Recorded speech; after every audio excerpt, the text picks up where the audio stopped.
warahmatullahi wabarakatuh.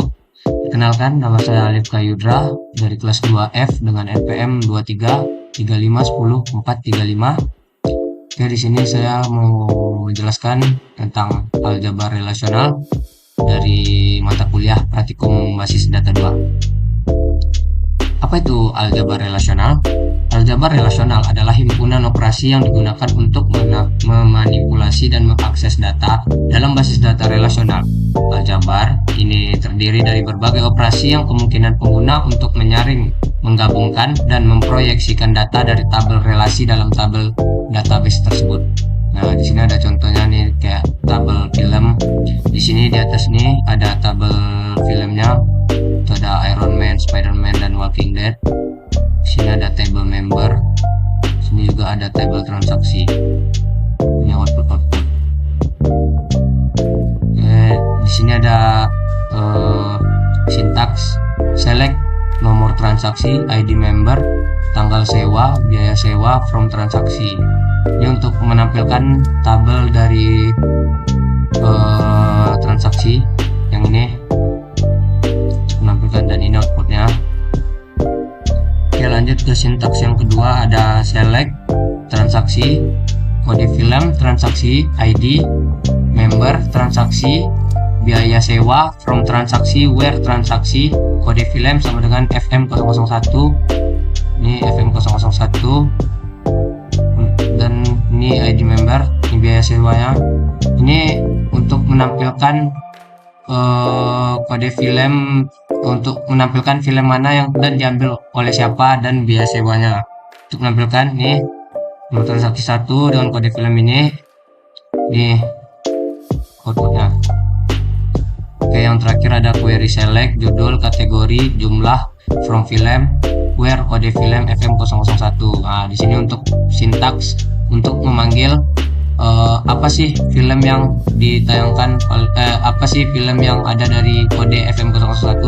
Di sini FM001 itu ada Iron Man dengan kategori action, jumlahnya ada 5. Nah, kita coba cek di sini FM001. Sini ada judulnya Iron Man, kategori action, jumlahnya ada 5. Oke, lanjut.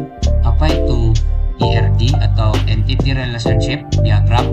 ERD atau Entity Relationship Diagram adalah sebuah gambar atau diagram yang digunakan untuk menggambarkan hubungan antara entitas atau objek dalam sebuah database. Dalam ERD, entitas objek direpresentasikan sebagai kotak dengan atribut-atribut yang terkait dengan entitas tersebut.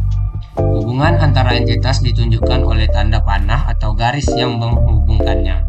ERD memungkinkan pengembang database untuk memvisualisasikan struktur database dengan jelas dan memahami bagaimana entitas saling terkait.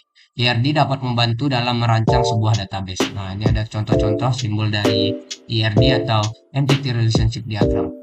Ini ada simbol lonjong, atribut, bagian. Nah, ini namanya atribut, bagian atau isi dari sebuah entitas.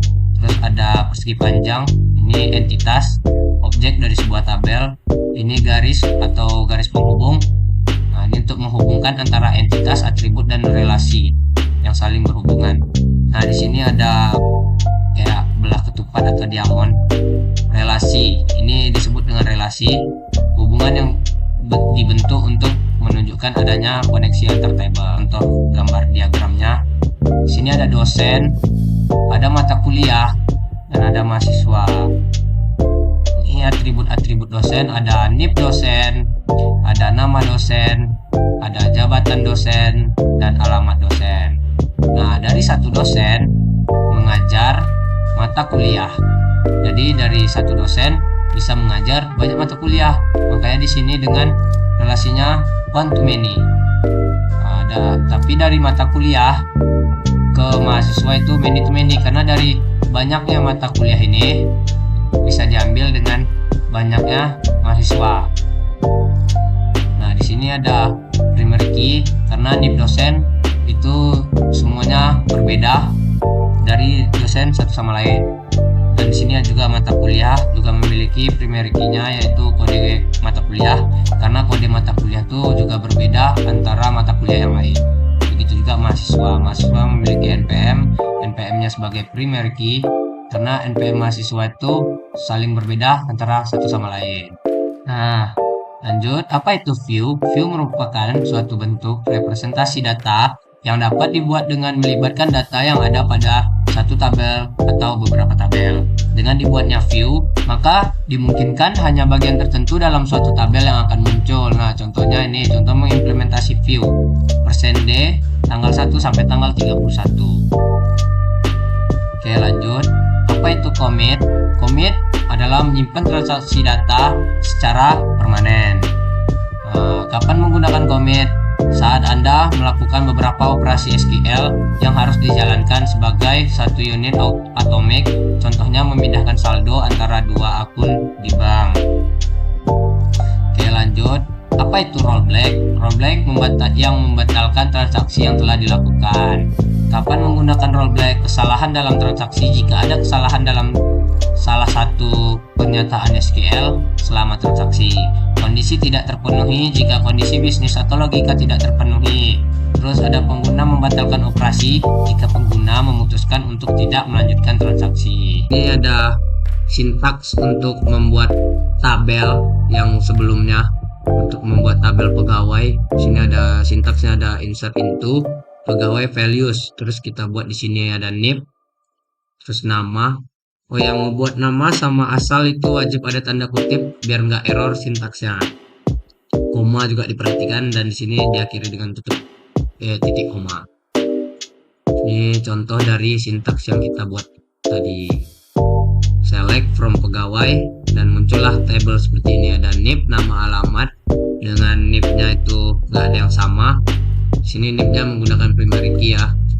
Terus ada nama, di sini ada 4 orang dengan nama Ari, Alid, Halwa, dan Aldam. Alamatnya ada Payakumbuh Utara, Selatan, Barat, dan Timur. Ini dari sintaks yang ini tadi. Jadilah outputnya seperti ini. Lanjut, di sini untuk memainkan commit tadi kita buat start transaction, terus insert into pegawai values 93032400 atas nama Cesa dan Payakumbuh Tengah, karena sebelumnya di sini kan nggak ada tuh, cuman berempat. Di sini kita mau menambahkan satu orang yang bernama Cesa berasal dari Payakumbuh Tengah. Di sini kan nggak ada, stop di Payakumbuh Timur dengan bernama Aldam. Oke, kita commit, terus buat sintaks select bintang from pegawai. Muncullah si Cesa ini untuk personil yang kelima dengan nip 93032400. Terus ada inilah hasil itunya, outputnya yang sama ya kayak gini tadi. Nah, ini delete.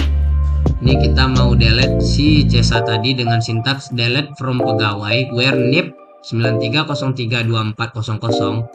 Terus kita buat select bintang from pegawai. Sini ada typo ya. Terus keluarlah lagi hasil outputnya tabel tersebut dengan nama Cesa sudah dihilangkan karena sebelumnya di sini kan ada nama Cesa nih. Nih habis ditambahin tadi. Sekarang udah nggak ada lagi Cesa karena sudah di delete. Di sini ada delete from. Oke. Nah, kayak mana cara mengembalikan Cesa tanpa harus membuat sintaks yang awal tadi? Ya udah, kita menggunakan teknik rollback.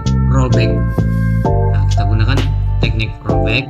Terus buat sintaks selanjutnya select bintang from pegawai. Nah, muncul lagi yang bernama Cesa dengan nip 93032400 Cesa Payakumbuh Tengah. Seperti itu. Nah, lanjut, apa itu function? Fungsi dalam SQL adalah perintah yang digunakan untuk melakukan operasi tertentu pada data dalam database. Fungsi ini dapat digunakan untuk melakukan berbagai macam operasi seperti perhitungan, manipulasi, string, operasi tanggal, dan lain sebagainya. Nah, di sini ada 5 contoh. Yang pertama ada fungsi agregat atau agregasi. Fungsi ini digunakan untuk melakukan perhitungan terhadap sekelompok data dan mengembalikan satu nilai hasil. Contohnya adalah fungsi count, sum, AVG atau average, ada min, terus max. Terus fungsi string, fungsi ini digunakan untuk melakukan manipulasi string sebagai pencabutan string, pemotongan string, konversi huruf, dan sebagainya. Contoh adalah fungsi concat, substring, upper, dan lower. Terus ada fungsi tanggal. Fungsi ini digunakan untuk melakukan operasi pada data tanggal dan waktu seperti mengekstrak bagian-bagian tertentu dari tanggal, melakukan operasi aritmatika pada tanggal, dan sebagainya. Contoh adalah fungsi datepart, datadd, dan datediff. Terus ada contoh keempat yaitu fungsi konversi. Fungsi ini digunakan untuk mengkonversi tipe data dari satu tipe ke tipe lainnya. Contohnya ada fungsi cache dan convert. Terus ada fungsi logika. Fungsi ini digunakan untuk mengevaluasi ekspresi logika dan mengembalikan hasil berdasarkan kebenaran ekspresi tersebut. Contohnya adalah fungsi if, case when, dan sebagainya. Terus lanjut apa itu trigger? Trigger dalam SQL adalah objek database yang dapat diaktifkan atau dipicu oleh satu peristiwa tertentu yang terjadi pada tabel, seperti penamaan pembaruan atau penghapusan data ketika peristiwa tersebut terjadi.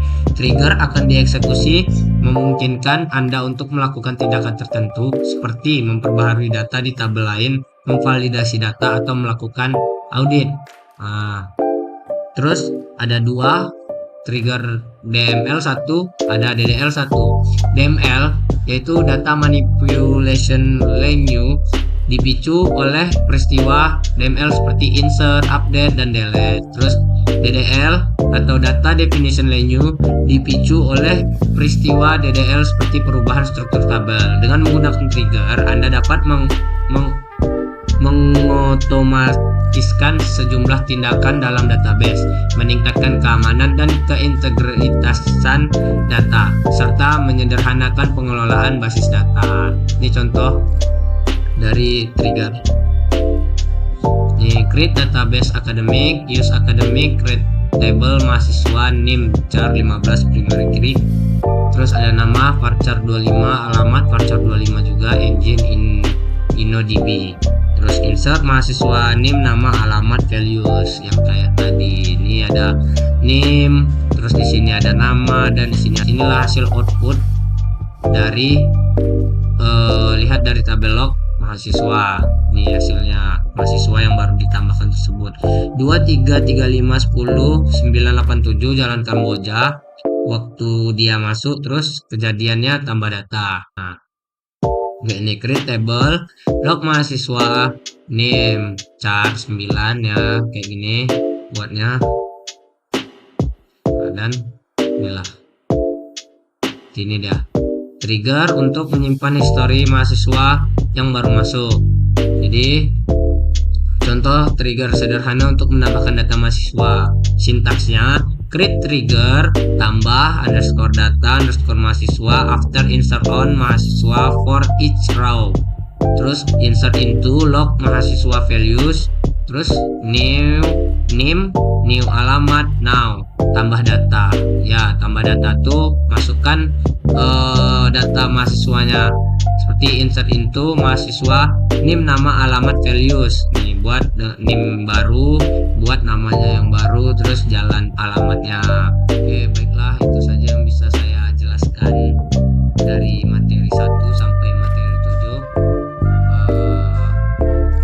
Kalau ada kurang dari penjelasan saya, maaf, saya minta maaf. Ini pertemuan terakhir di materi